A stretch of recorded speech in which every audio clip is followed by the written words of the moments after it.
and then he was like, "You put a giant hole in my channel."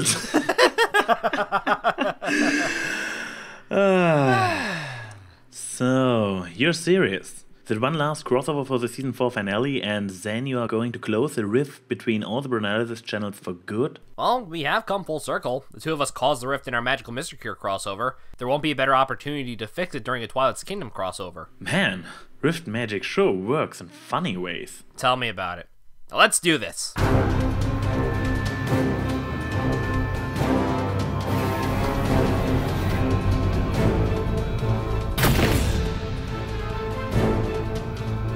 Hello out there, this is the ANY Pony. And I'm the voice of reason. And welcome to our season finale collab review. The episode starts with the girls walking through the Crystal Empire. You sure you didn't put Equestria Girls in again, boys? Last I checked, I didn't. Oh no, please don't tell me they have another incompetent villain with an awful final form with no explanation whatsoever. Oh, wait, we are good. It's really the episodes. I can tell because Twilight isn't worrying about if she is ready to be a princess. Yeah, instead she's complaining about her princesshood being just a title and nothing more. And that brings me to my number 5. Twilight's 180. I have already had a lot of discussions about it, and I can somehow see by now that it kind of makes sense for her to want not just an empty title. But for us viewers, it still comes out of nowhere. Therefore, my complaint is a complete lack of build-up to Twilight's new desire to actually take on a princess's responsibilities. Well, Digi had a different argument about how Twilight is basically going through the same motions as in Crystal Empire, Equestria Girls, and the Season 4 premiere. And while I do see that, each one of those instances had different contexts. Crystal Empire had Twilight worrying about taking on a hefty task, and if she failed, her teacher may be disappointed, or even worse if such a thing were to happen. The Season 4 premiere had Twilight worrying about if her new title as a princess would affect her role with her friends. Here, Twilight is starting to have second thoughts about the title of princess is just that, a title. As we see later, all she did was let down the banner for the dignitaries of Meritonia, so her character 180 actually makes sense. What about Equestria Girls? What about Equestria Girls? We don't mention Equestria Girls here. Fair enough. In order to boost Twilight's confidence, the other princesses give her a pep talk. In song. As much as I am okay with the song in and of itself, here is my number 4. Oh damn, I haven't got a number 5 yay yet. Dignitaries. Yes, number 5 yay, world building. Okay, now for number 4 nay. Oh, come on, I gave up my structure for this review. I think you can let go of yours. But people are complaining that I don't do enough lists anymore. Screw the list, you have reasons. Fine. Well, what bothers me about the song is that the princesses doing their silly little dance routine. They usually all have an aura of majesty and regalness to them, and now they're walking in circles and trying to rip off Disney. And don't bring up the whole "they are more casual around Twilight now" argument I have heard 100 times in the comments. Doing a water ballet in the sky isn't casual, it just looks stupid. Okay, choreography isn't Flim Flam Brothers' song levels of amazing, but it doesn't make the song's message any less important. We see Twilight is convinced her title is, again, just that, a title. And like every modern-day Disney princess, she longs for something more outside of being a princess. Although with Twilight, she's looking for something to give her title meaning. Instead of looking for adventure, looking for love, protecting her father, starting a restaurant, expanding relations with foreigners. And of course, the big vague something more. Twilight's complaints have real substance to it.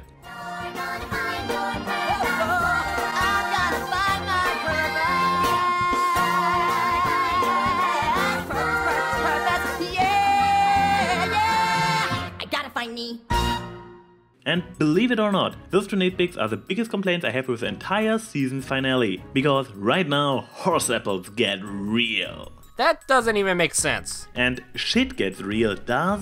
Does to me. I don't even want to know. Anyways, we get the introduction of Lord Tyrek, an escapee from Tartarus who has the ability to drain magic from unicorns. As Celestia explained via storybook, Tyrek and his brother Scorpan travel to Equestria from distant lands to steal magic. But Scorpan was befriended by the ponies, in particular a young Star Swirl the Bearded. When Scorpan tried to sway Tyrek's mind, Tyrek refused and Scorpan lured the two royal sisters of their plan. Can I just throw in right here, right now, how feathering amazing this throwback to G1 is? Not only is Tyrek the very same antagonist from Rescued from Midnight Castle, but Scorpion as well. Yes, that makes G1 somehow the actual ancient history of G4. Let's just hope we are not supposed to apply the same logic for G2 and G3. Note to self, review first 2 G1 specials over the summer. Well, this news Retro Equestria sounds like the perfect opportunity for a certain princess to prove herself. Discord! As in Discord? Discord?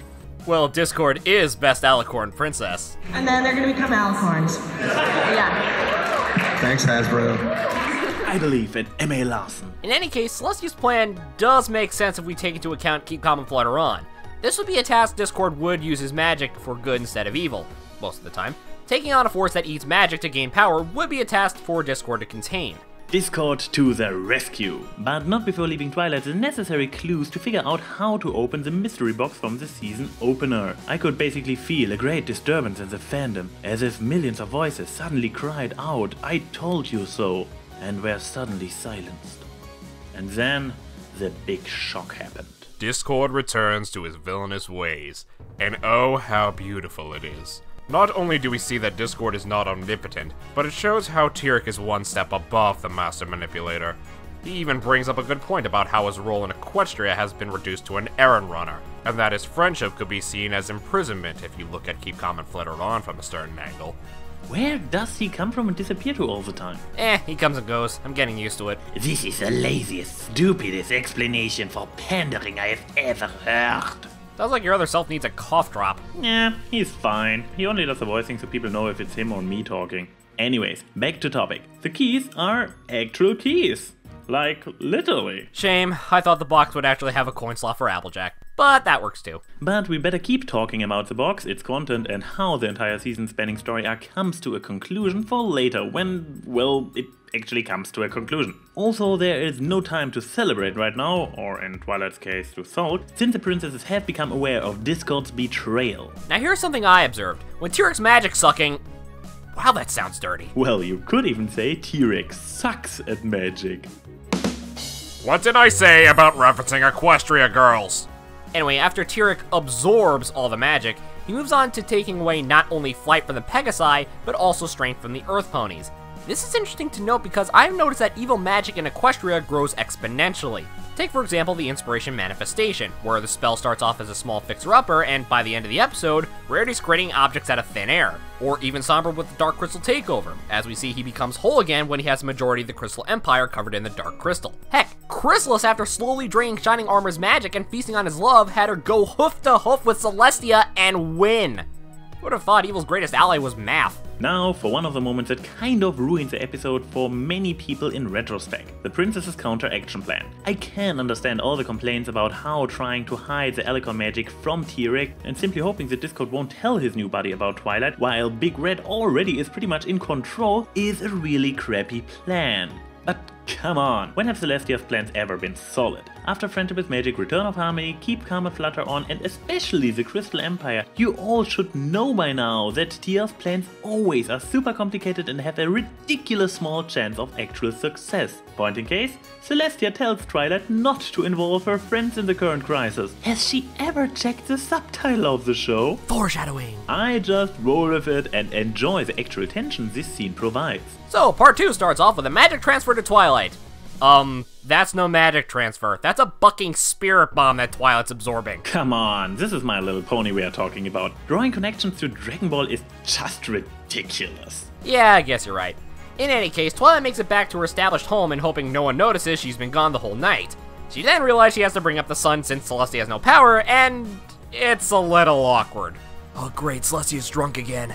Well, she and the other princesses sure look like it. Enter Big Red. Zoo, motherfucker, zoo! Sorry, Tyrek, but our magic is in another castle. In any case, Twilight tries to stay low profile by practicing her magic and flight in front of everyone. Smooth. Overcharged Twilight is best pony! No, seriously. I love those shenanigans with her struggling to contain all that magic. It may not be the smartest humor, but it has a certain type of Twilight charm to it that I simply can't resist. I could only imagine one better way to deal with a pony with all those potential energy built up inside. But nah, this is MLP. This will never happen. Anyways, while Twilight is trying out to get her magic under control, Discord arrives in Ponyville and completes his betrayal by delivering the Remain 5 and Spike on a silver platter to Tyrek. Surely you saw this coming? I didn't. I really didn't. Just to get betrayed himself by Tyrek. Surely you saw this coming. I didn't. I truly didn't. Subtle writing is subtle. Now, this I truly have to admire, and people may disagree with me here, but Tyrek has to be the best villain of the show. Not only is he cunning and can work the silver tongue like he's Grima from the Two Towers, but he also has the muscle and power to back it up. And he doesn't miss. Eat it, Starscream.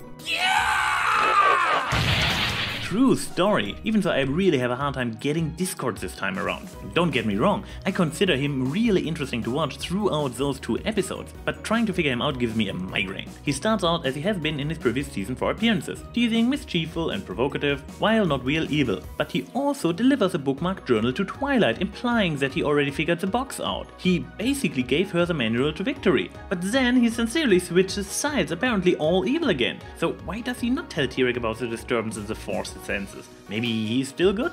Nope, he openly screws over the Remain 5, including Fluttershy, breaking her heart in the process. And now, after being screwed over himself, he honestly regrets his wrongdoings. As I said, this is no complaint, just he being at a loss. Truly, he is a being of chaos.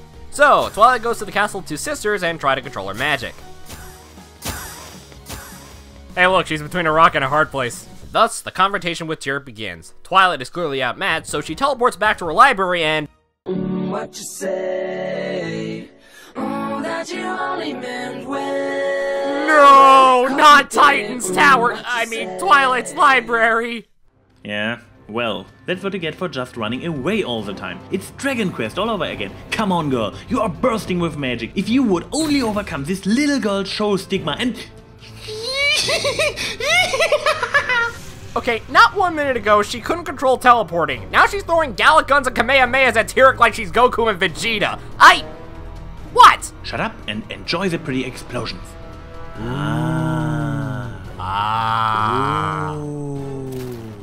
But it all ends with Tyrek and Twilight realizing that they are evenly matched. So Tyrek pulls out his cunning wits once more and asks Twilight to choose between her magic and her friends. Wow, I wonder what it will be.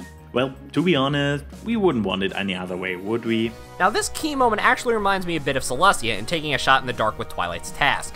Here, the odds are against her. If she gives up the powers to save her friends, including Discord, she lost all the Alicorn magic for nothing. On the other hoof, if the key is revealed, it may have the slightest chance of working, but those slim odds she's willing to gamble. So she gives up her powers to save all of her friends, including Discord, who reveals he has the key. It surely looks like a calculated gamble, doesn't it? I blame this entirely on the fact that, once again, as so often before when it comes to wrapping up adventure arcs, the speed events happen in accelerates to ridiculous levels. As a consequence, Twilight's entire key arc, hitting rock bottom, moment of epiphany, and inspiring somebody else, takes place in literally 2 minutes. For me, the entire scene lost a lot of its impact and meaningfulness when the very moment Twilight receives the amulet from Discord, AJ asks, "You think that might be the last one we need?" And they all run for the magic box. And that leads into the more known part of the two-parter. At the end, most of the fandom already knew about the rainbow power being a thing. I didn't. And we saw concept designs through the toy commercials. And they looked very tacky. But if there's one thing DHH could do, it was make toy ideas look halfway decent, and nope, still looks gaudy. Agreed. The colors simply clash all over the place. Each pony is visually as overloaded as the worst LCs out there, and scattering after images of their cutie marks all over their bodies isn't helping. And when you're making the Equestria Girls designs look good by comparison, you done goofed. But everybody nags the superpower design to death already, and they have a thankfully short screen time. So let's move on and simply hope they won't come back when the next villain has to be defeated. Speaking of which... Taste the rainbow, motherfucker! But hold on, the box did not only contain ugly designs for our beloved ponies, but also one for Twilight's new home. I don't share Digi's level of despise for it, but it really looks completely out of place in Ponyville. Not to mention that I personally never was such a big fan of the crystally sparkly look. Although, the interior is where it's at, as we see the main room has a round table for the main Six and Spike. The Council of Friendship, if you will. Which gives Twilight's princess role meaning, as the one to spread friendship across the land of Equestria with her friends. This is truly a nice touch, I have to admit. Besides that, I didn't mind the castle too much. Guess I have to get used to it. I just realized. It's bigger on the inside. You had to make a parallel to Doctor Who somehow. Always. Well, this pretty much leaves the final song, and I have to say, meh. I have seen it multiple times over the last few days and can't even recall it. Even the cafeteria song from Equestria Girls stuck in my head for days, but That one? Yeah, same. Hopefully fan remixes and covers will do it better. So, my thoughts on Twilight's Kingdom. I still consider it a very well put together season finale, similar to Canterlot Wedding, including a plot you better don't think about too hard. Definitively better than Magical Mystery Cure, except of course in the song department. Also another big change in status quo what always gets me excited for the next season. How about you boys? As for me, this episode was a blast. The story tied up all the loose ends with Season 4, and even Season 2 if you consider It's About Time. Discord and Twilight get the most character development in finding true friendship properly and finding one's purpose. Tyrek blows all other villains out of the water by being a legitimate threat to Equestria. Music and visuals up the epicness to over 9,000, pun intended. It was entertaining throughout via humor and fight scenes, and the moral comes as an epiphany for Twilight's princess arc. This leaves me, once again, awarding this Megan McCarthy penned episode with a 4-star rating. And I give it 1 overcharged Twilight out of nowhere. Well, 2 seasons done and we get a satisfying conclusion to what many considered a risky story arc. Huh. Story arc. I just got an idea. Follow me if you want to see what I'm talking about. Has this something to do with your plans to close the rift forever? Kind of. You'll see.